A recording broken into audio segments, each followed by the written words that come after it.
कल हम लोगों ने समाजशास्त्र का सेशन 1 के ऊपर हम लोगों ने चर्चा किया, जिसमें मैंने आपको ये समझाने का प्रयास किया कि जो आपका समाजशास्त्र है वो किस तरीके से आपको अधिकारी बनाने में इंपॉर्टेंट रोल प्ले करता है, किस तरीके से वो जीएस में हेल्प करता है आपको, नहीं किस तरीके से आपको सोसाइटी को के समस्याओं को समझने में हेल्प करता है।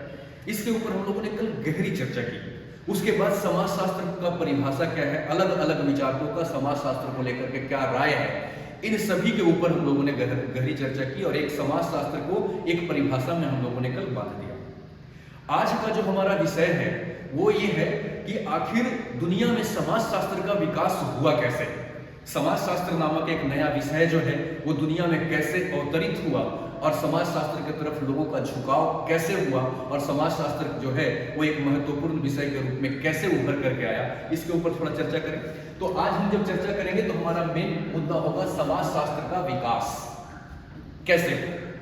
समाजशास्त्र के विकास को समझाने से पहले मैं आपके सामने एक उदाहरण पेश करना चाहूंगा। आप ये उदाहरण को ध्यान से जरा देखिए। एक डार्विन नाम का दुनिया में बहुत बड़ा विचारक हुए। डार्विन ये ब्रिटेन के विचारक थे, जिन्होंने एक किताब लिखा, एक पुस्तक लिखा, जिस पुस्तक का नाम था the origin of a species. The origin of a species इन्होंने किताब लिखा और इस किताब का मूल जो भाव था वो था विकासवाद। विकासवाद कहने का मतलब कि ऐसा सिद्धांत जिस सिद्धांत पर चल करके क्या किया जाए, विकास किया जाए। और विकास का बड़ा सुंदर सा इन्होंने सार समझाया है, जिसको मैं अपने शब्दों में ढाल करके समझाने का प्रयास करूंगा। इसमें इस बात पर चर्चा हुई है, उससे पहले जरा सा मैं इन्होंने चर्चा क्या किया है सो देखिएगा। इन्होंने कहा है कि सीमित संसाधन कहने का मतलब लिमिटेड रिसोर्स। अगर जब व्यक्ति के पास सीमित संसाधन होता है तो इस सीमित संसाधन का उपयोग करने के लिए मानव जाति एक दूसरे के साथ संघर्ष करते हैं। यानी कि लिमिट रिसोर्सेस को लोग प्राप्त करने के लिए क्या करेंगे, आपस में स्ट्रगल करेंगे, संघर्ष करेंगे। और जब जब संघर्ष होगी तब तब बौद्धिक क्रांति आएगी। और जब जब बौद्धिक क्रांति आएगा, बौद्धिक क्रांति समझते हैं, यानी कि बुद्धि में परिवर्तन आएगा। और जब बुद्धि में परिवर्तन आएगी तो व्यवस्था में परिवर्तन होगा। व्यवस्था में परिवर्तन होगा तो यह व्यवस्था जो है वो हमेशा अपने देश को या दुनिया को कहां लेकर के जाएगा, विकास के पथ पर ले जाएगा। और यही विकासवाद का क्या होगा, सिद्धांत होगा। जैसे इस बात को उदाहरण से आप समझेंगे तो आपको बड़ा आसानी से समझ में आएगा। जैसे मान लो कि यूपीएससी ने क्या किया कि आप लोगों के सामने 50,000 सीट पर वैकेंसी निकाल दी और कहा कि हमें 50,000 आईएएस चाहिए। और पूरे भारत में मान लो कि 50,000 बच्चे ही आईएएस की तैयारी कर रहे हैं, तो 50,000 सीट और 50,000 बच्चे, तो आपका जो संसाधन है वो लिमिटेड नहीं है, जितनी जरूरत है उतनी है। मतलब 50,000 बच्चे हैं, 50,000 की जरूरत है, तो जितनी संसाधन है उतना ही आपको चाहिए। तो इसको प्राप्त करने के लिए संघर्ष नहीं करना पड़ा। और जब संघर्ष नहीं करना पड़ा तो जिस भी स्तर में आपकी अभी बुद्धि है उसी स्तर में आपको नौकरी मिल गई। तो यहां पर बुद्धि विकास का मौका नहीं मिला। लेकिन अगर जरा सोच के देखो कि सीट अगर सरकार निकाली 500 और तैयारी कर रहे हैं 50,000 बच्चे, तो 50,000 बच्चे 500 सीट के लिए लड़ेंगे। यानी कि जिसको हम प्राप्त करना चाहते हैं वो सीमित है और प्राप्त करने वाले लोग असंख्य हैं। तो यहां पर प्राप्त करने के चक्कर में एक कंपटीशन होगा और ये कंपटीशन जो होगा, ये जो प्रतिस्पर्धा होगा, इस प्रतिस्पर्धा के अंदर में लोग अपने बुद्धि का क्या करेंगे, विकास करेंगे।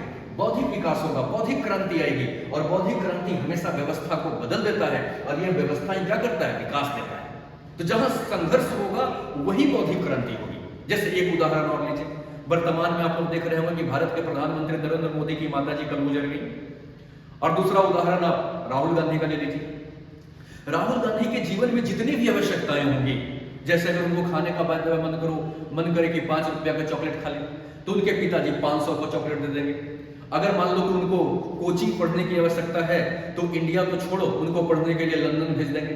मतलब जितनी उनको चाहिए उनसे ज्यादा उनके पास संसाधन है। और जब ज्यादा संसाधन है तो उनको जीवन में कभी संघर्ष करने की आवश्यकता नहीं पड़ी। और जब संघर्ष करने की आवश्यकता नहीं पड़ी तो बौद्धिक क्रांति इतनी नहीं हो पाई। इसलिए आप देख रहे हैं कि उनकी जो वक्तव्य होता है उस वक्तव्य में कोई खास वजन नहीं होता। लेकिन वही उदाहरण वर्तमान प्रधानमंत्री को लीजिए। मैं किसी का समर्थन नहीं कर रहा हूं, समझाने में कह रहा हूं, तो आप इसको अदरवाइज राजनीतिक तरीके से मत जुड़िएगा, मैं किसी पार्टी को लेकर के यहाँ पर बातचीत नहीं करना चाह रहा हूँ, बट समझाने के लिए। अब मोदी जी को देखिए, एक गरीब परिवार से आया हुआ व्यक्ति, उनको अगर कुछ भी चाहिए था, घर में अगर 4-5 रोटी के साथ अगर सब्जी चाहिए एक्स्ट्रा, तो मम्मी कहेंगे कि अरे भैया इतना ही बनाया है और लोगों को भी खाना है, इतना ही में काम चला। तो उनको छोटी छोटी चीजों में भी जीवन में क्या करना पड़ा? संघर्ष करना पड़ा। संघर्ष क्यों करना पड़ा? क्योंकि उसके पास संसाधन सीमित था। सीमित संसाधन होने के पास उनके जीवन में हमेशा संघर्ष रहा, और संघर्ष होने के कारण उनमें बौद्धिक क्रांति आई, और बौद्धिक क्रांति जब आई तो व्यवस्था को भी बदल दिया। तो कहने का भाव यह है कि जब जब बौद्धिक क्रांति होगी तभी व्यवस्था बदलेगी। अब इस चीज को समझने के लिए जरा सा आइए आप यूरोप के अंदर। तो यूरोप के अंदर में कुछ ऐसा ही बात था मध्यकालीन युग में। जिस समय मध्यकालीन युग में दुनिया जी रही थी, उस समय यूरोप के अंदर में काफी गरीबी था। यूरोप के पास इतने संसाधन नहीं थे कि वो अपनी जरूरत को आसानी से पूरा करे। तो यूरोप के लोगों में क्या शुरू होगा? संघर्ष शुरू होगा चीजों को प्राप्त करने के लिए। आज जब संघर्ष शुरू होगा तो बौद्धिक क्रांति तो होगी। समझ रहे हैं? तो एक्चुअली क्या हुआ कि यूरोप में सबसे पहले बौद्धिक क्रांति क्यों आई? क्योंकि यहाँ की स्थिति ऐसी थी कि बौद्धिक क्रांति करवा दिया। और बौद्धिक क्रांति जहां पर भी होगा वहां पर विकास किस चीज का होगा? तर्क का। लोग लॉजिक लगाएंगे, और जहां तर्क होगा वहां आलोचना भी होगी। जहां तर्क होगा, आलोचना होगा, वही लोगों की चेतना जागेगी, और जहां चीजें जागेगी वहां लोग अब हर बात पर तर्क करेंगे। और जब तर्क करेंगे, जैसे ही तर्क का विकास होगा, तो सबसे ज्यादा चोट किसको लगेगा? सबसे ज्यादा चोट लगेगा धार्मिक दर्शन को। क्योंकि धर्म के अंदर में जो बातें कही गई है उसको किसी भी धरातल पर प्रमाणित नहीं किया। लोग धर्म को इसलिए मानते हैं क्योंकि उनको लगता है कि अगर हम धर्म के खिलाफ बात करेंगे, अगर हम धर्म से विमुख होंगे, तो शायद ईश्वर का श्राप, अभिशाप हम पे पड़ेगा। इसलिए हम हिम्मत ही नहीं कर पाते कि धर्म दर्शन के ऊपर उंगली उठाएं, क्योंकि हम तर्क ही करना नहीं चाहते। नहीं, धर्म दर्शन, तत्व दर्शन नहीं, ये सब जो चीजें हैं वो तर्क विहीन चीजें हैं। हम इसको इसलिए मानते हैं क्योंकि मानना पड़ता है डर से, क्योंकि तर्क का अभाव है। तो जैसे ही तर्क और आलोचना और चेतना, ये कैसे आता है? बौद्धिक क्रांति से। और ये जब आएगा तो सबसे ज्यादा प्रहार धर्म दर्शन पर और तत्व दर्शन पर होगा। लोग आंख बंद करके किसी भी बात को भरोसा करना बंद कर देंगे। हर बात में वो तर्क लगाएंगे, हर बात में वो लॉजिक लगाएंगे, हर बात में वो ढूंढेंगे कि इस बात को हम माने तो क्यों माने। समझ रहे हैं? तो यूरोप के अंदर में कुछ ऐसा ही उस समय कैथोलिक धर्म का बोलबाला था। जैसे अपने यहाँ जो धर्म का सिस्टम है कि चलो भाई, अगर ईश्वर की इच्छा हुई तो कर देगा, ईश्वर ने ऐसा चाहा इसलिए ऐसा हो गया, यानी धर्म को हम ऐसे मान करके चलते हैं। लेकिन यूरोप के अंदर में जो बौद्धिक क्रांति आई, तो कैथोलिक धर्म जो कहता था कि सब ईश्वर की मर्जी से हो रहा है, अब लोग इसमें तर्क ढूंढने लगे। अब जब तर्क ढूंढने लगे तो सबसे ज्यादा चोट इस धर्म को पहुंचेगा। और जब इस धर्म को जो है अपने बात को प्रमाणित नहीं कर पाया, क्योंकि इसमें तर्क और लॉजिक है नहीं, और सवाल तर्क से जा रहा है, तो धार्मिक दर्शन और तात्विक दर्शन जो है वो इस तर्क को तोड़ नहीं पाया। और जब तोड़ नहीं पाया तो धीरे धीरे ये खारिज होते चले गए। यानी समाज से धीरे धीरे धर्म और तत्व दर्शन क्या होने लगा? धीरे धीरे वो कमजोर पड़ने लगा, और विज्ञान धीरे धीरे अपना जड़ जमाने लगा। कहने का मतलब कि विज्ञान इस तरीके से अपना जड़ जमाया क्योंकि विज्ञान ने जो भी कहा उसके पीछे तर्क था, उसके पीछे प्रमाण था, उसके पीछे सबूत था। अगर विज्ञान कहता है कि हाइड्रोजन प्लस ऑक्सीजन जल का निर्माण करता है, तो सदैव जल का ही निर्माण करता है। अब कोई भी प्रक्रिया से चले जाइए, हाइड्रोजन और ऑक्सीजन कभी भी दूध का निर्माण नहीं करेगा। तो कहने का भाव है कि विज्ञान जो भी कहा वो तर्क के आधार पर कहा, इसलिए यहां पर लोगों की विश्वसनीयता बढ़ी। और जब विश्वसनीयता बढ़ी तो लोग धीरे धीरे इससे विमुख होने लगे। और जो मन में डर था, जो मन में भाव था कि ईश्वर चाहेगा हो जाएगा, तो ये भाव जो है वो मन से निकलने लगा। तो सबसे पहले ये सब क्रांति या विज्ञान का जो विकास है वो यूरोप में ही क्यों हुआ? समझ रहे हैं कि उसके पास संसाधन लिमिट था, ये चीज तो होना ही था। समझ रहे हैं? इसके बाद जब धर्म से लोगों को भरोसा उठा तो लोग अपने जीवन का तलाश अपने तर्क के आधार पर करने लगे, अपने चेतना को लोग जगाना शुरू किए और लोग रास्ता ढूंढने लगे। और यही तर्क के आधार पर लोगों ने अपने जीवन को किसी दूसरे के हाथ में न सौंप करके मानव स्वयं का रास्ता स्वयं बनाना शुरू किया। और यूरोप के अंदर में अगर आप उदाहरण लेंगे तो ब्रिटेन, जिसका हम कभी गुलाम हुआ करते थे, यहां से औद्योगिक क्रांति का क्या हुआ? शंखनाद हुआ। औद्योगिक क्रांति कहने का मतलब क्या है कि बुद्धि विकास किया। अब लोग जो है वो इंडस्ट्री लगाना शुरू किए, लोग बड़े बड़े कंपनियां खोलना शुरू किए, क्योंकि इनको लगा कि प्राकृतिक ने हमें संसाधन नहीं दिया। लेकिन हम क्या करते हैं, कुछ बाहर से चीजों को खरीद करके, कुछ कच्चे माल को खरीद करके, इस तरीके से हम कुछ बनाएंगे और बना करके और दुनिया में हम क्या करेंगे, इसको बेचेंगे। तो औद्योगिकीकरण कहने का मतलब क्या, बड़ी बड़ी मशीनें आ गई, कंपनियां खुल गई, कारखाने खुल गए, और यहां से जो उत्पाद हुआ, यहां से जो प्रोडक्शन हुआ, उस प्रोडक्शन को ये पूरे दुनिया में बेचना शुरू किए। अब पूरे दुनिया में बेचेंगे तो कौन सी क्रांति आ जाएगी, वाणिज्यिक क्रांति आ गई। वाणिज्यिक क्रांति का भाव क्या है, कॉमर्शियलाइजेशन हो गया, यानी लोग अब व्यापार भी करने लगे। और व्यापार जब करने लगे तो ये ब्रिटेन जो है वो इसी क्रांति के तहत बड़े बड़े कंपनियों के साथ प्रोडक्शन करने के बाद वो व्यापार करने के चक्कर में दुनिया में खोज के लिए निकले। और जब वो खोज के लिए निकले तो खोजते खोजते ऐसे हमें भी ढूंढ ली, और हमें भी ढूंढे तो हमें भी एक बाजार के रूप में बनाकर उन्हें छोड़ दिया। ठीक इसी प्रकार से एक उदाहरण और ले आप कहां का, फ्रांस। तो फ्रांस के अंदर में आप पाएंगे कि 1789 ईस्वी में राजा के खिलाफ यहां पर क्रांति हुई है, और इस क्रांति में राजा को मार दिया गया, और यहां पर जो आपका सामंतवाद था, राजतंत्र था, उसको फ्रांस में समाप्त कर दिया गया। और समाप्त करके आपका जो राजतंत्र से वहां के लोग कहां चले गए, वहां के लोग लोकतंत्र में प्रवेश कर गए, यानी वहां पर जनता की शासन आ गई, यहां पर शक्तियां जो है मध्यम वर्ग के हाथ में आ गए।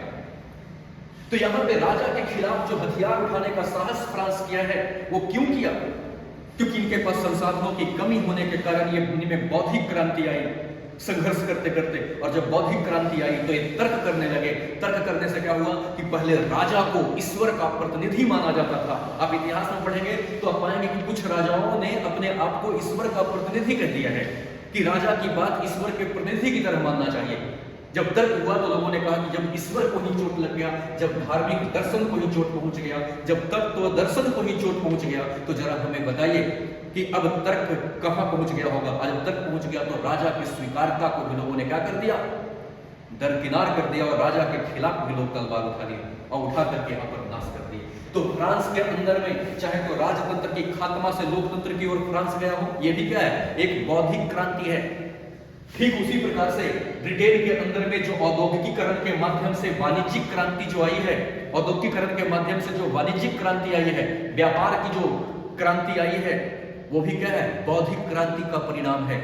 हम इसी आधार पर कहना चाह रहे थे कि औद्योगिक क्रांति हो या वाणिज्यिक क्रांति हो या राजनैतिक क्रांति हो, कोई भी क्रांति का मूल जड़ होता है बौद्धिक क्रांति। और बौद्धिक क्रांति हमेशा विज्ञान को मजबूत करेगा और अंधविश्वास के तथ्यों को क्या करेगा, नाश करेगा। इसी आधार पर जरा सा आइए आप पाएंगे कि जब औद्योगिकीकरण शुरू हुआ, जरा सा समझिएगा लॉजिक को, आपको सारी बातें समझ में आ जाएगी। जब औद्योगिकीकरण का प्रचलन तेज हुआ, क्योंकि जब तक इंडस्ट्री लगेगी नहीं तब तक चीजें बनेगी नहीं, और जब तक बनेगी नहीं तब तक हम दूसरे देश से व्यापार क्या करेंगे। तो वाणिज्यिक क्रांति जो है वो औद्योगिकीकरण के गर्भ से ही पैदा हुआ है। आप समझ रहे हैं इस बात को। तो जरा सा एक चीज आइए, जब औद्योगिकीकरण हुआ होगा बच्चों, तो औद्योगिकीकरण का परिणाम क्या निकला होगा, परिणाम निकला होगा कि यहां शहरीकरण हुआ होगा। कहने का मतलब जब जब कंपनियां लगेगी और कंपनियां बढ़ती जाएगी तो शहर का विकास होगा, शहरीकरण होगा, लोगों में तर्क का विकास हो चुका है। अब लोग जो है वो कर्मकांड से बाहर निकलेंगे, लोग ब्राह्मणवाद से बाहर निकलेंगे, नहीं, लोग कैथोलिक से बाहर निकलेंगे, पूरी दुनिया एक दिन इस जाल से बाहर निकलेगी। अब जरा सा देखिए कि औद्योगिकीकरण आया तो उसका परिणाम क्या निकला कि शहरीकरण बढ़ा, और शहरीकरण बढ़ने से क्या हुआ, जरा सा ये समझिएगा कि जो गांव के लोग थे, गांव के लोग वो रोजगार के तलाश में कहां आ गए, शहर की तरफ आ गए। अब जब रोजगार के तलाश में शहर की तरफ आए तो शहर में चारों तरफ से ये मान लो गांव है और यहां पे मान लो शहरीकरण हो गया, तो गांव से लोग कहां आएंगे, शहर की तरफ आएंगे। किसके तलाश में, रोजगार के तलाश में। अब जब रोजगार के तलाश में ये शहर की तरफ आएंगे तो जरा सोचो, कंपनियां कुछ मात्रा में खुली और रोजगार लेने के लिए बहुत लोग आ गए। समझिएगा, संसाधन थोड़ा सा और संघर्ष करने वाले लोग बहुत से आ गए। तो यहां पर भी क्या होगा, अब प्राइवेट कंपनियों में नौकरी के लिए भी यहां पर लोग आपस में संघर्ष करने लगे। तो नौकरी की संख्या कितनी है, मान लो कि 100 है, और इसको संघर्ष करने वाले लोग आ गए चारों तरफ से 10,000 लोग आ गए। तो 10,000 लोग जो नौकरी प्राप्त करने के लिए आए हैं उसमें से मिला तो 100 को, तो ये जो बाकी जो बचे 9,900 जो लोग बचे, इनका क्या होगा? क्या होगा इनका? तो ये क्या करेंगे? इनके साथ संघर्ष करेंगे। और संघर्ष के चक्कर में क्या होगा कि इनको अगर नौकरी मिल गई तो शुरू में जाते के साथ इनको करोड़ों तो मिला नहीं कि शहर में जाके अपार्टमेंट बना लिया, बल्कि इनको सैलरी थोड़ी सी मिली। मजदूर लेवल के लोग जो गए, जो मजदूरी करने के लिए गए, उनको पैसा कम मिला। तो शहर के अंदर में अपने आप को सरवाइव करवाने के लिए बड़े बड़े बिल्डिंग में रह नहीं सकते थे, तो यहाँ पे झुग्गी झोपड़ी का विकास हुआ शहर के अंदर में, और गंदी बस्ती का विकास हुआ शहर में। गंदी बस्ती कैसे बना, इसको भी जरा समझिएगा, और कैसे कैसे समाजशास्त्र आएगा। देखिए, ये 100 लोग जो हैं जिनको नौकरियां मिली है कम तनख्वाह में ही, वो झुग्गी झोपड़ी में जाकर रहने लगे। लेकिन जिनको नौकरी नहीं मिला है, वो नौकरी के आस में यही है, इंतजार कर रहे हैं कि कल हमें भी नौकरी मिलेगी। समझ रहे हैं? नौकरी ना मिलने के कारण इनके अंदर में तनाव आया, और तनाव आने के कारण क्या होगा? तनाव आने के कारण होगा कि ये लोग नशाखोरी में जाएंगे। नशाखोरी समझते हैं? नहीं, यानी किसी ये पौवा लगा करके घर आया करेंगे। ये लोग जुआ खेला करेंगे। नहीं, ये लोग जो नौकरी करने वाले लोगों के साथ क्या करेंगे? मारपीट करेंगे। नहीं, यहां अपराध बढ़ेगा। और ये जो नौकरी के तलाश में गए हैं, वो पुरुष अधिकतर ज्यादा शुरू में, उस समय का समाज, आप जानते हैं कि समाज, जो लोग नौकरी करने के लिए यहां पर आए वो पुरुष थे। अपने साथ अपने घर के महिलाओं को लेकर के आए नहीं, शहर में इनके पास काम मिला नहीं, तो यहां पर बलात्कार की मात्रा बढ़ेगी। तो बलात्कार होने लगा शहर के अंदर में। इसका मूल कारण क्या है? ये अगर विकास है तो इसका कुछ उत्पाद के रूप में कुछ ऐसा भी निकल के आ रहा है। गंदी बस्ती का निर्माण, झुग्गी झोपड़ियों का निर्माण शहर में। गंदी बस्ती झुग्गी झोपड़ी से समस्या नहीं था शहर से सबको समस्या इस बात से था कि जो ये निर्माण हुआ है, इसके गर्भ से जो ये चीजें पैदा हो रही है, समझ रहे हैं? ये जो है वो हमारे नहीं, समाज को दूषित कर रहा है। हमारे समाज को ये परेशान कर रहा है। और दुनिया का कोई भी विषय उस समय ऐसा नहीं था जो वर्तमान स्थितियों को समझता हो। इतिहास किसको समझता है? इतिहास समझता है पीछे की घटनाओं, लेकिन समस्या तो वर्तमान का है। उस समय के समाज में अपने आप को लेकर चलिए, वर्तमान की समस्याएं ये पैदा हो रही है। इतिहास पीछे राजा रानी की कहानी का व्याख्या करता है। समाज दूषित जो है वो राजा रानी से नहीं, बल्कि अब समाज दूषित का प्रक्रिया बदल चुका है। समाज को गंदा करने वाला वो कोई और आ चुके हैं, तो राजा रानी को समझ के क्या करेंगे? अब समस्या ये आ गई कि इन समस्याओं को समाधान करने के लिए पहले इन समस्याओं को जानना होगा कि शहर में या देश में या समाज में किस तरह की समस्याएं व्याप्त हैं। जब हम समस्या जानेंगे तभी तो समस्या से लड़ेंगे। इसलिए इन समस्याओं को जानने के लिए, इन समस्याओं को समझने के लिए, समाज को अच्छे से समझने के लिए कोई भी विषय ऐसा था ही नहीं जो इसको समझाता हो। राजनीति शास्त्र अगर था तो पॉलिटिकल सिस्टम को समझा रहा था, इकोनॉमिक्स था तो वो आर्थिक गतिविधियों को समझा रहा था। लेकिन समाज अगर समाज को एक मशीन मान लो, तो आपका समाज जो मशीन है वो बिगड़ चुका है। ये बिगड़े हुए मशीन के समस्या के बारे में समझाने वाला कोई भी नहीं था। और जब कोई समस्या को समझाने वाला विषय नहीं था, तो हम समस्याओं का समाधान करके एक स्वच्छ समाज का निर्माण कैसे करेंगे? इसलिए इन समस्याओं को समझने के लिए एक नए विषय का क्या हुआ? उत्थान हुआ। ये नए विषय का उत्थान हुआ, और ये विषय किसको समझने का प्रयास कर रहा है? ये शास्त्र किसको समझने का प्रयास कर रहा है? ये शास्त्र समझने को प्रयास कर रहा है किसको? वर्तमान समाज को। अगर आप आईएएस बनेंगे तो आपको क्या करना है? ये जो शहर के अंदर में, गांव के अंदर में जो समस्याएं व्याप्त है, उसी पर तो आपको वर्क करना है। इसलिए एक व्यक्ति को वर्तमान समस्या को समझना होगा। तो एक ऐसा विषय का हम लोगों ने निर्माण किया जो विषय वर्तमान स्थितियों को समझाने में सक्षम। इसीलिए इन सभी चीजों को समझने के लिए धीरे धीरे एक नया विषय का विकास हुआ, जिसको शुरू में, क्योंकि ये समस्याएं प्रत्यक्ष दिख रहा था, समझ रहे हैं? इसलिए ये जो शास्त्र था, कुछ जगहों पर शुरू में इसको प्रत्यक्ष सिद्धांत कहा गया, यानी प्रत्यक्ष शास्त्र। धीरे धीरे यही चीज आगे जाकर के सामाजिक विज्ञान बन गया, यानी वह विज्ञान जो समाज को समझता हो, विज्ञान शब्द क्यों लिख रहे हैं? क्योंकि तर्क, आलोचना और चेतना के आधार पर समझा जाए। व्यक्ति को आलोचना करने का भी राइट मिले, लॉजिक करने का राइट मिले। और अगर विज्ञान हटा दे, सिर्फ समाज की बात करें, तब तो वो धर्म भी समाज के बारे में कुछ कह रहा था, लेकिन वो तर्कहीन था, अर्थहीन था। तो हम एक ऐसा विषय चाहते थे जो समाज को तर्क के आधार पर समझाए, और तर्क विज्ञान ही अपना पैर पसारता है, इसलिए इसको सामाजिक विज्ञान कहा गया।